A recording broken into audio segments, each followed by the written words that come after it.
Tension হয়, মন খারাপ হয়, এখান থেকে এই দুইটা জায়গায় হচ্ছে টেনশনের কারণ, মন খারাপের কারণ, দুশ্চিন্তার কারণ। এই দুইটা জায়গার মধ্যে যারা আল্লাহর সন্তুষ্টি বসাতে পেরেছে, একটু না পাইলে আমরা যে টেনশন করি, আপনি তো কিছুই পাচ্ছেন না, টেনশন নাই কেন?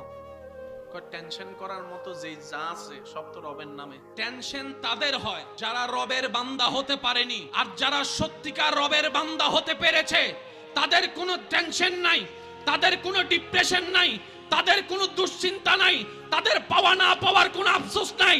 যার জ্বলন্ত বাস্তব প্রমাণ বিশ্ববাসীকে আঙ্গুল দিয়ে দেখাই গেলেন কারবালার ময়দানে ইমাম আলী মাকাম ইমাম হুসাইন রাদিয়াল্লাহু তাআলা চিৎকার দিয়ে বলেন, একজন বান্দা বামনায় পড়ে গেল, এতগুলা দোয়া থাকতে এটাই কেন পড়তে হয়, এতগুলা আয়াত থাকতে এটাই কেন পড়তে হয়? বামনায় যখন শুরু গেল, সে যখন বামনার জগতে গভীরভাবে ডুব দিল, তখন সে এমন জ্ঞানের সন্ধান পেল, তার জীবনটাই পাল্টাই দিল।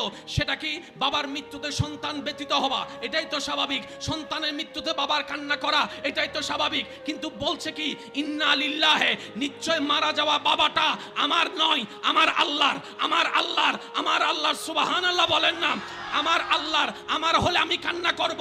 যার টাকা হারায় সে টেনশন করে, অন্যের টাকা হারালে তো আপনি টেনশন করার প্রশ্নই আসে না, কারণ টাকাটা তো আপনার নয়। এবার সন্তানের মৃত্যুতে বাবা বলে ইন্না লিল্লাহি, নিশ্চয় আমার সন্তানটা আমার হওয়ার আগে আমার আল্লাহর হয়েছে, ওয়া ইন্না ইলাইহি রাজিউন, যার সম্পদ তার দিকে ফেরত গিয়েছে।